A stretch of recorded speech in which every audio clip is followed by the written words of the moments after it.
नमस्कार मित्रांनो, आजच्या व्हिडिओमध्ये आपण बोलणार आहोत अत्यंत महत्त्वाच्या विषयावर, ते म्हणजे ॲसेट ॲलोकेशन. तुम्ही कधी विचार केलाय का तुमचे पैसे कुठे गुंतवायचे, किती गुंतवायचे, कोणत्या प्रमाणात गुंतवायचे, शेअर मार्केटमध्ये गुंतवायचे की बँकेमध्ये एफ.डी करायची, की सोन्यामध्ये इन्व्हेस्टमेंट करायची, का रिअल इस्टेटमध्ये इन्व्हेस्टमेंट करायची, किंवा आपल्या आजूबाजूला कुणीतरी 3 ते 4% महिना रिटर्न देण्याची स्कीम घेऊन येतं, त्यामध्ये इन्व्हेस्टमेंट करायची आणि परत 1 ते 1.5 वर्षानंतर आदळआपट करायचं आणि आत्महत्या करायचा, असा मार्ग स्वीकारायचा गुंतवणूकदारांच्या मनात येतात. आणि या सगळ्या प्रश्नांची उत्तरं देतं ते म्हणजे ॲसेट ॲलोकेशन. चला मित्रांनो, आजच्या व्हिडिओमध्ये आपण समजून घेणार आहोत ॲसेट ॲलोकेशन म्हणजे काय, ते का महत्त्वाचं आहे, भारतीय गुंतवणूकदारांना कोणते पर्याय उपलब्ध आहेत गुंतवणुकीसाठी, तुमचं वय आणि तुमच्या ध्येयानुसार ॲसेट ॲलोकेशन कसं असलं पाहिजे सर, आणि सर्वात महत्त्वाचं ते ॲसेट ॲलोकेशन एक्झॅक्ट एक्झाम्पलच्या सहाय्यानं कसं करायचं हे मी आज या व्हिडिओमध्ये सांगणार आहे. मित्रांनो, ॲसेट ॲलोकेशन शब्द थोडा ऐकायला जड वाटतो, पण समजायला खूप सोपा आहे, एवढं लक्षात ठेवा. मित्रांनो, तुम्ही जेवण करता तेव्हा तुमच्या थाळीमध्ये काय असतं? भात, भाजी, चपाती, डाळ, कोशिंबीर, ताक, बरोबर ना? तुम्ही फक्त भात खात नाही, फक्त डाळ पण खात नाही, सगळ्याचं योग्य प्रमाण ठेवा. हाच संतुलित आहार असतो. अगदी त्याचप्रमाणे ॲसेट ॲलोकेशन तुमच्या गुंतवणुकीची थाळी आहे. तुमचे पैसे वेगवेगळ्या प्रकारच्या गुंतवणुकीत योग्य प्रमाणात विभागणे म्हणजेच ॲसेट ॲलोकेशन आहे. आणि मित्रांनो, ॲसेट ॲलोकेशनचा ज्यावेळेला विचार करतो त्यावेळेला आपल्याकडे वेगवेगळे पर्याय येतात गुंतवणुकीचे. त्यामध्ये इक्विटी आहे, गव्हर्नमेंट बॉन्ड्स आहेत, गोल्ड आहे, रिअल इस्टेट आहे. मग ज्यावेळेला इक्विटीचा विचार करतो, इक्विटीमध्ये पण परत वेगवेगळे प्रकार आहेत. इक्विटी म्हणजे कंपनीतील मालकी हक्क. तुम्ही जेव्हा एखाद्या कंपनीचा शेअर्स विकत घेता तेव्हा तुम्ही त्या कंपनीचे छोटेसे मालक बनता.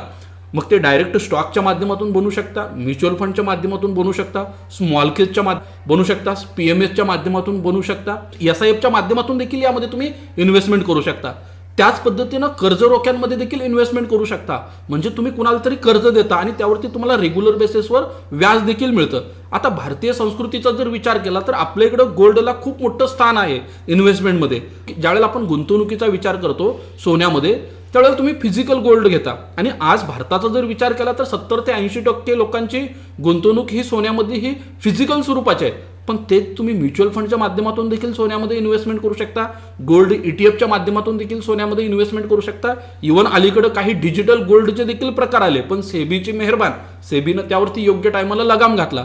रिअल इस्टेटमध्ये देखील इन्व्हेस्टमेंट करू शकता तुम्ही, म्हणजे हे देखील तुमच्यासाठी महत्त्वाचं असेट आहे. आज ग्रामीण भागाचा जर विचार केला तर खूप साऱ्या लोकांचे ऑलरेडी रिअल इस्टेटमध्ये इन्व्हेस्टमेंट आहे. आणि ऑलरेडी 1 ते 2 रिअल इस्टेटमध्ये इन्व्हेस्टमेंट असताना पुण्या मुंबईसारख्या महानगरांमध्ये इन्व्हेस्टमेंट करण्याची एक चढाओढ लागले. पण हे ॲसेट ॲलोकेशन खरंच योग्य आहे का तुमच्यासाठी, हे तुम्हाला माहीत असणं गरजेचं, आणि किती प्रमाणात कुठं इन्व्हेस्टमेंट करायची हे देखील माहीत असणं गरजेचं आहे. आपण बऱ्याच वेळेला कॅशमध्ये देखील इन्व्हेस्टमेंट करतो, म्हणजे रोख रक्कम स्वतःजवळ ठेवतो. हा देखील ॲसेट ॲलोकेशनचा पार्ट आहे. मग ॲसेट ॲलोकेशन इतकं का महत्त्वाचं आहे? आता तुम्ही विचार करत असाल, सर हे सगळं आम्हाला माहीत आहे, पण ॲसेट ॲलोकेशन का करायचं? एक गोष्ट सांगतो म्हणजे तुमच्या लगेच लक्षात येईल. राम आणि श्याम 2 मित्र होते. दोघांनी 2007 मध्ये निर्णय घेतला आपल्याला इन्व्हेस्टमेंट करणं गरजेचं आहे, तर आपण इन्व्हेस्टमेंट करू 10 लाखाची. राम म्हणाला, मी खूप हुशार आहे, माझं कॉमर्स झालं आहे, मला इकॉनॉमिक्स खूप चांगलं जमतं, अकाउंटिंग देखील खूप चांगलं जमतं, मी कंपन्यांचा अभ्यास करतो आणि डायरेक्ट शेअर्समध्ये पैसे लावतो. त्यानं सगळ्या चांगल्या कंपन्यांचा अभ्यास केला, शेअर मार्केटमध्ये 10 लाखाची इन्व्हेस्टमेंट केली. दुसऱ्या बाजूला श्यामनं काय केलं? तो थोडा अक्कल हुशारीने वागत होता. त्याला लक्षात आलं की बाबा सगळे पैसे शेअर मार्केटमध्ये नको लावायला. त्यानं 4 ते 5 लाख रुपये शेअर मार्केटमध्ये लावले, 2 ते 3 लाख गोल्डमध्ये लावले, 2 ते 3 लाख बँक FD मध्ये लावले, आणि अजून काही पैसे त्यानं लिक्विड स्वरूपामध्ये ठेवलं. झालं काय मित्रांनो, 1 ते 1.5 वर्षामध्ये 2008चं आर्थिक संकट आलं, आणि ह्या आर्थिक संकटाच्या वेळेला सेन्सेक्स 60% पडला. रामनं जे 10 लाखाची इन्व्हेस्टमेंट केली होती त्याचे 4च लाख झाले. राम पूर्ण घाबरला. त्यानं सगळं नुकसानामध्ये शेअर्स विकून टाकले, म्हणजे 6 लाख त्याचं वायपट गेलं, म्हणजे 6 लाख वायपआउट झाले. पण श्यामची परिस्थिती वेगळी होती. त्यानं सगळा पैसा काय शेअर मार्केटमध्ये लावला नव्हता. 4 ते 5 लाखाचीच इन्व्हेस्टमेंट शेअर बाजारात होती. तिथं त्याचं जे काय 1.5-2 लाखाचं नुकसान झालं तेच, बाकीचं सर्व पैसा त्याचा सुरक्षित असेट क्लासमध्ये होतं. सोन्यानं त्याला चांगले रिटर्न दिले, बँकेच्या FDनं रिटर्न दिले, लिक्विड फंडामध्ये त्याला रिटर्न मिळाले, गोल्डमध्ये देखील त्याला रिटर्न मिळाले. म्हणजे याचा अर्थ काय झाला? श्यामचं नुकसान झालं, पण ते खूप कमी प्रमाणात होतं. मित्रांनो, त्यानंतर 7 ते 8 वर्षानंतर त्याच श्यामचा पोर्टफोलिओ झाला तब्बल 25 लाखाचा. पण दुसऱ्या बाजूला रामला मात्र काही मिळालं नाही. याचं कारण काय? तर पोर्टफोलिओ ॲलोकेशन किंवा ॲसेट ॲलोकेशन. आणि हेच मित्रांनो ॲसेट ॲलोकेशनची जादू आहे. बरेच लोक ॲसेट ॲलोकेशन करत असताना रिस्क कमी करणं खूप गरजेचं असतं. आपण म्हणतो ना, सगळी अंडी एका टोपलीत ठेवू नये, हेच ॲसेट ॲलोकेशन आहे. तुमचे पैसे तुम्ही वेगवेगळ्या ठिकाणी ठेवले पाहिजे. जर वेगवेगळ्या ठिकाणी ठेवले तर कुठल्याही पद्धतीचं जास्त नुकसान एका ठिकाणी झालं तरी काही अडचण येत नाही, पण बाकीचे सगळे ॲसेट क्लास सुरक्षित राहतात. मग मित्रांनो, ॲसेट क्लासमध्ये इन्व्हेस्टमेंट करत असताना एक मुद्दा आपल्याला माहित असला पाहिजे, ॲसेट क्लासचं बिहेवियर कसं असतं. ज्यावेळेला शेअर मार्केट वाढतं त्यावेळेला सोनं बऱ्याच वेळेला खाली येतं, ज्यावेळेला व्याजाचे दर वाढतात त्यावेळेला गव्हर्नमेंट बॉन्ड्सचे रेट कमी होतात, ज्यावेळेला रुपया कमकुवत होतो त्यावेळेला सोनं वाढतं. हे निगेटिव्ह कोरिलेशन बऱ्याच लोकांना माहित नाहीये आणि आपण याच ठिकाणी काय करतो, मोठी चूक करतो. बरेच लोक अजून एक चूक करतात. काय करतात तर भावनिक निर्णय घेतात. मार्केट पडलं की लोक घाबरतात आणि मार्केट वाढलं की लोक लोभी बनतात. भीती आणि लोभ हे दोन शत्रू आहेत गुंतवणूकदारांचे. आणि ॲसेट अलोकेशन जर तुमच्याकडे असेल ना तर तुम्ही शांत राहता, कारण तुम्हाला माहित आहे तुमचा पोर्टफोलिओ संतुलित आहे. एक्झाम्पल जर सांगायचं झालं 2025 मध्ये सिल्वरनं जवळपास 150% रिटर्न दिले. जानेवारी 2026 मध्ये सिल्वर परत जवळपास 50-60% वाढलं. चांदी 4 लाखाला गेली आणि 4 लाखाला इन्व्हेस्टमेंट करणाऱ्या इन्व्हेस्टरची संख्या बिलकुल आपल्याकडे कमी नाही.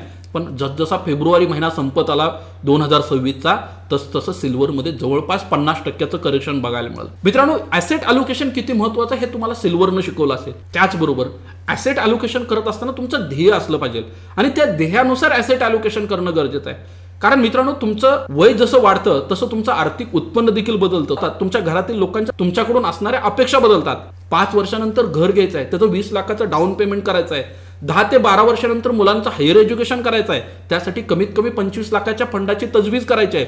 रिटायरमेंट 15 ते 20 वर्षावर येऊन थांबले. मग अशा वेळेला ॲसेट अलोकेशन तुम्हाला योजना बनवण्यासाठी मदत करतं. मित्रांनो, आज भारताचा जर विचार केला तर 6 ते 7% इन्फ्लेशन आहे.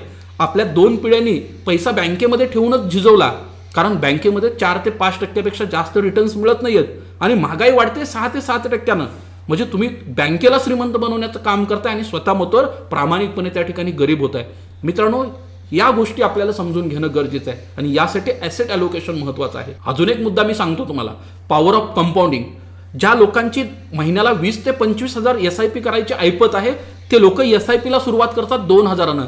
2 ते 3 वर्ष मार्केटला टेस्ट करतात आणि ते ज्यावेळेला मार्केटला टेस्ट करायला येतात त्यावेळेला मार्केट देखील त्यांना नाराज करत नाहीये. मार्केट 15-16% रिटर्न देतं आणि ज्यावेळेला त्यांना वाटतं की बाबा नाही, मार्केटमध्ये दम आहे, मार्केटमध्ये इन्व्हेस्टमेंट केली पाहिजे, पॉवर ऑफ कंपाऊंडिंगचा आपण बेनिफिट घेतला पाहिजे आणि त्यानंतर ते लोक 2.5-3 वर्षानंतर 20,000, 25,000, 30,000ची मंथली SIP सुरू करतात. 3 ते 4 महिने 6 महिनेच मार्केट त्यांना रिटर्न देतं. त्यानंतर मार्केटमध्ये करेक्शन येतं. मार्केट 8-9 महिने, 1.5-2 वर्ष रिटर्न जनरेट करत नाहीये.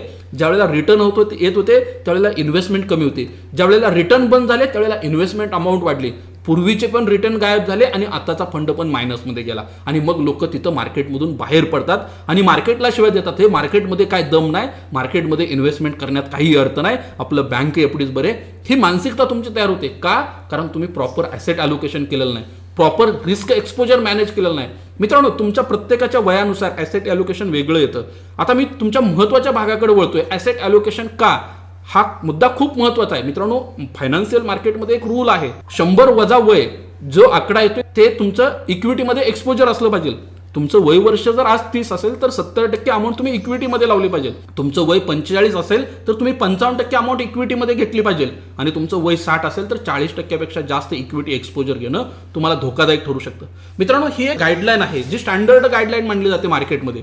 तुमची जोखीम किती आहे, तुमची जोखीम घेण्याची क्षमता किती आहे, तुमचं मासिक उत्पन्न किती आहे, तुमचे काय ध्येय आहेत, तुमचे खर्च कसे आहेत, यानुसार हे अलोकेशन बदलू देखील शकतं. पण मित्रांनो, तुमचं जर वय कमी असेल, तुम्ही 20, 25, 30 वर्षाचे तरुण व्यावसायिक असाल, आत्ता ज्येष्ठ नोकरीला सुरुवात केली असेल, करिअरमध्ये पदार्पण केलं असेल, तर मित्रांनो तुमची परिस्थिती खूप भिन्न असते. करिअरच्या सुरुवातीला तुमच्यावर जबाबदाऱ्या खूप कमी असतात. तुम्हाला गुंतवणूक करण्यासाठी पुढलं 30 ते 40 वर्षाचा मोठा टाइम हॉरिझन आहे आणि चुकांमधून शिकून गुंतवणूक करू शकता. अशा वेळेला तुम्हाला ॲग्रेसिव्ह ॲसेट क्लास इन्व्हेस्टमेंटसाठी निवडणं गरजेचं आहे. मग त्यासाठी इक्विटी, डेट, गोल्ड ह्या सगळ्या गोष्टी करू शकता. इक्विटीमध्ये तुम्ही large cap, mid cap, small cap, international फंडचा वापर करू शकता. कारण का मित्रांनो, या काळामध्ये तुम्ही SIP सुरू करणं खूप गरजेचं असतं. NPS मध्ये इन्व्हेस्टमेंट करणं गरजेचं असतं. इमर्जन्सी फंड तयार करणं गरजेचं असतं. टर्म इन्शुरन्स घेणं गरजेचं असतं, कारण तुमचं वय कमी असतं त्यामुळे कमी पैशामध्ये मोठा टर्म इन्शुरन्स मिळतो. हेल्थ इन्शुरन्स देखील तुम्ही घेतला पाहिजे. पण तुमचं वय जसं 35 ते 45च्या दरम्यान जातं त्यावेळेला तुमच्या जबाबदाऱ्या बदलतात. तुमची मुलं आता मोठी व्हायला सुरुवात झाली असते, तुम्ही कार घेतलेली असते, घर घेतलेलं असतं, त्याचा EMI सुरू झालेला असतो, वेगवेगळ्या टप्प्यावर मुलांच्या शिक्षणाची फी वाढलेली असते. त्याच वेळेला आई वडिलांचा वर्षाचा हॉस्पिटलचा खर्च तुमच्या समोर येऊन उभा असतो, जबाबदाऱ्या देखील वाढलेल्या असतात. अशा वेळेला तुम्ही ॲग्रेसिव्ह इन्व्हेस्टमेंट करण्यापेक्षा थोडी बॅलन्स्ड इन्व्हेस्टमेंट करणं आणि त्यासाठी ॲसेट ॲलोकेशन करणं गरजेचं असतं. मग तुम्ही काय करू शकता या वयामध्ये? इक्विटीमध्ये 55-60%, 65% आसपास ॲलोकेशन ठेवू शकता. Large cap, flexi cap, mid cap, ELSS सारख्या फंडामध्ये इन्व्हेस्टमेंट करू शकता. PPF, EPF, डेट फंड इन्व्हेस्टमेंटसाठी निवडू शकता आणि 5-10% गोल्डमध्ये देखील इन्व्हेस्टमेंट करू शकता. मित्रांनो, या वयामध्ये तुमच्या मुलांच्या शिक्षणासाठी वेगळा पोर्टफोलिओ तयार करणं ही तुमची जबाबदारी असते. टर्म इन्शुरन्स या वयामध्ये अत्यावश्यक बनलेला असतो. हेल्थ इन्शुरन्स हा कंपल्सरी या वयात घ्यावाच लागतो, कारण वय वाढतं तसं हेल्थचे प्रश्न समोर यायला सुरुवात झाली असते. आणि घर खरेदी करायचं म्हणलं का EMI कमीत कमी 30 ते 40% जास्त बिलकुल यायलाच नको मंथली इन्कमच्या. त्यासाठी तुम्हाला लाईफस्टाईल इन्फ्लेशन टाळण्यासाठी अगोदरपासून प्लॅनिंग करणं गरजेचं आहे. मी असे पण काही लोक बघितले ज्यांचं वय वर्ष 45, 55, 60 कडे पोहोचलेलं आहे. हा तुमच्या आयुष्यातला सर्वात सुंदर कालखंड असतो, कारण या ठिकाणी तुमचं चांगलं प्रमोशन झालेलं असतं, पगार भरगच्च येत असतो, मुलं देखील हायर एज्युकेशनला असतात, आता कुठल्याही मोठ्या जबाबदाऱ्या राहिलेल्या नसतात, तुम्ही रिटायरमेंटच्या उंबरट्यावर पोहोचलेलं असता, 10-15 वर्षात रिटायरमेंट आलेलं असतं. या ठिकाणी तुम्ही रिस्क कमी करणं गरजेचं असतं. अशा वेळेस जे ॲसेट ॲलोकेशन सजेस्ट केलं जातं, इक्विटीमध्ये 40-45%, large cap, flexi cap, balanced फंडामध्ये ॲलोकेशन डायव्हर्ट करणं गरजेचं असतं. PPF, EPF, डेट, सिनियर सिटीजनच्या नावाने FD करणं गरजेचं असतं आणि गोल्ड सिल्वरमध्ये देखील इन्व्हेस्टमेंट थोडीफार करणं गरजेचं असतं. हे पहिल्यांदा लक्षात घ्या. म्हणजे यावरून तुमच्या लक्षात आलंच असेल, आपण रिटायरमेंटच्या जवळ जसं वय वाढेल तसं आपण या ठिकाणी इक्विटीमधलं एक्सपोजर कमी करणं गरजेचं आहे आणि आपण आपला एक बॅलन्स्ड पोर्टफोलिओ साधणं गरजेचं आहे. मग मित्रांनो, हा बॅलन्स्ड पोर्टफोलिओ एक्झॅक्ट कसा साधायचा हे मी तुम्हाला एका प्रॅक्टिकल एक्झाम्पलच्या सहाय्यानं स्क्रीनवर नेऊन दाखवतो, म्हणजे तुमच्या लक्षात येईल. मित्रांनो बघा, आता आपण ॲसेट ॲलोकेशन कशा पद्धतीने करू शकतो आणि हे मित्रांनो एक जबरदस्त ॲसेट ॲलोकेशनचं डायनामिक मॉडेल मी तुमच्यासाठी तयार केलं. असं गृहीत धरा सध्या तुमचं वय जे आहे ते 35 आहे, किंवा तुम्ही किती धरू शकता, तुम्ही तुमचं वय काय करा 45 वर्ष धरलं तरी चालेल. सध्या मित्रांनो तुमचं वार्षिक उत्पन्न किती आहे? कारण एक मिडल क्लास व्यक्तीचा जर विचार केला, एक चांगलं सॅलराईड पर्सनचा जर विचार केला तर 10 लाखापासून 25 लाखापर्यंत वार्षिक उत्पन्न सहज असतं. आणि बरेच व्यावसायिकांचं ह्या कॅटेगरीमध्ये येतात, बरेच डॉक्टर, इंजिनियर, प्रोफेशनल या कॅटेगरीमध्ये येतात. तुमचं इन्कम 5 लाखापेक्षा कमी असेल तरी पण चालेल, 10 लाख 15 लाख असलं तरी चालेल. मी इन्कम ग्रुप काय करतो, साधारणतः 10 ते 25 लाख कन्सिडर करतो. आपल्याला काय करायचं, या ठिकाणी मार्केटमध्ये इन्व्हेस्टमेंट करायची. आपण एक ऑलरेडी इन्व्हेस्टमेंट केली होती रिअल इस्टेटमध्ये, त्या ठिकाणी आपले 50 लाख रुपये होते आणि ते 50 लाख आता आपल्याकडे आले. ते 50 लाख आपल्याला काय करायचे, इन्व्हेस्टमेंटसाठी वापरायचे. तर काय करतो मी, या ठिकाणी 50 लाख रुपये असं टाईप करतो. आता या ठिकाणी मी काय केलं, 50 लाख रुपये टाईप केलं. आता मित्रांनो तुम्हाला नेमकी गुंतवणुकीचा टाइम हॉरिझन किती आहे? बाबा मला 2 ते 3 वर्षासाठी इन्व्हेस्टमेंट करायचे आहे, मला 5 ते 7 वर्षासाठी इन्व्हेस्टमेंट करायचे, मला 7 वर्षापेक्षा जास्त काळासाठी इन्व्हेस्टमेंट करायचे. तर मित्रांनो माझा टाइम हॉरिझन आहे 7 वर्षापेक्षा जास्त कालावधीचा आणि माझी रिस्क टॉलरन्स कॅपॅसिटी किती आहे? मी अति रिस्क घेऊ शकतो, मी बिलकुल रिस्क घेऊ शकत नाहीये, मी बॅलन्स्ड रिस्क घेऊ शकतो. तर मी असं गृहीत धरतो की बाबा आपल्याला बॅलन्स्ड इन्व्हेस्टमेंट करायचे, जास्त रिस्क पण घ्यायची नाही आणि सगळा पैसा सिक्युअर्ड असेट क्लासमध्ये देखील टाकायचा नाही, एक बॅलन्स साधायचा आहे. तर मी काय करतो, बॅलन्स्ड निवडतो. आता मित्रांनो हे जे 50 लाख आहेत मी कशासाठी वापरणार आहे? सगळ्यात महत्त्वाचं काय, तर कशासाठी वापरणार आहे? तर मित्रांनो तुम्ही तुमचं उद्दिष्ट निवडा.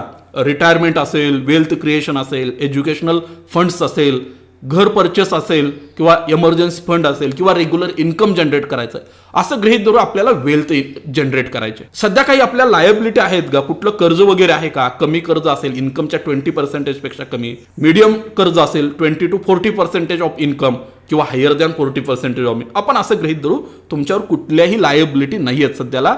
इथं जर मी त्याला जस्ट एक क्लिक केलं तर मित्रांनो टोटल रिकमेंडेशन आलं तुमच्यासमोर. माझं ॲसेट क्लास वय वर्ष 45 असताना मी जी प्रॉपर्टी विकली त्यातून मला जे 50 लाख रुपये आलं ते इन्व्हेस्टमेंट करायचं. तर कशा पद्धतीनं माझं ॲसेट ॲलोकेशन झालं बघा मित्रांनो. या ठिकाणी मी अपेक्षित परतावा फक्त 10% पकडला आहे. मित्रांनो मी स्टँडर्ड डेव्हिएशन जे आहे ते फक्त 12.3% पकडलंय. मित्रांनो या ठिकाणी माझं ॲसेट ॲलोकेशन कसं असलं पाहिजे, तर मित्रांनो मी 60% अमाऊंट ही इक्विटीमध्ये लावली पाहिजे, 15% अमाऊंट ही कर्ज रोख्यांमध्ये लावली पाहिजे, 5% अमाऊंट मी गोल्डमध्ये डिप्लॉय केली पाहिजे, रिअल इस्टेटमध्ये 5%, इंटरनॅशनल बॉन्ड्समध्ये 10% आणि अल्टरनेटिव्ह पर्यायासाठी मी 5% अमाऊंट काय केली पाहिजे या ठिकाणी शिल्लक ठेवली पाहिजे. मग इक्विटीमध्ये मी 30 लाख लावू शकतो, डेटमध्ये 7.5 लावू शकतो, गोल्डमध्ये 2.5 लाख, रिअल इस्टेटमध्ये पण 2.5 लाख. आता रिअल इस्टेटमध्ये 2.5 लाखात काहीच येणार नाही, पण मित्रांनो डीमॅट अकाउंटच्या माध्यमातून तुम्ही रिअल इस्टेटमध्ये देखील इन्व्हेस्टमेंट करू शकता.